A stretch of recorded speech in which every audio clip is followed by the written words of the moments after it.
look at what people can do with ChatGPT today. A lot of self-medication. Before ChatGPT, you're doing that, of course, on Google. Now with ChatGPT, you're probably like, getting consultation without even engaging a doctor directly. And if you look at a country and a continent like Africa, that access to prescription drugs can happen just anyhow. What does the future look like for us?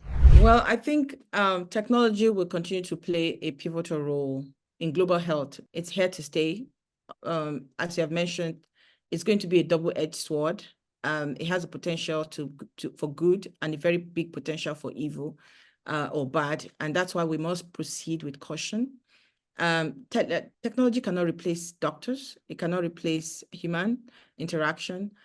It's supposed to be an enabler in itself. So I think that we're going to see more uptake and more technologically driven solutions come to the market, but with the inputs and interactions and synergy with doctors and healthcare professionals around the world. For Africa, I think we're going to begin to see more willingness to adopt telemedicine, especially with the government's stance right now. There's now a digital health committee that's been set up by the Federal Ministry of Health, and I think it's been led by very knowledgeable, experienced people. So I want to say that maybe in the next 5-10 years, we're going to see telemedicine, both in Nigeria, Africa, and globally, become the default. It becomes telemedicine will no longer be just telemedicine, it will become the medicine, because 60%, before you even go to the hospital, it will be your default place to first go.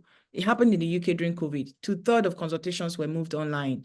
You couldn't just go and say you want to go for a physical consultation. So it will become the default in terms of your access, because it's convenient, it's cheaper, it saves you productive time. You don't waste 2 hours going to the hospital to go and wait for 2 hours to see a doctor, and then the waste of time and energy and money. It's a fraction of the cost as well. So it will become the default when it comes to how quickly you can access doctors. And then it's after that, if you need further evaluation, then you can go to the hospital.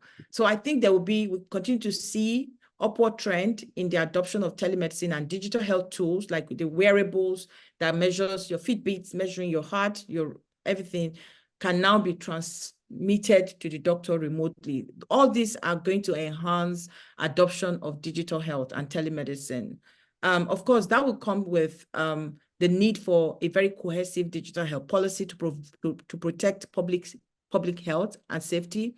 Telemedicine and digital health tools will also be useful in preventative medicine. We're not talking about just curative. We don't want to wait until we are sick. How can we use telemedicine and digital health to drive preventative medicine so that people become more conscious of their health and that we can then achieve the desired end goal?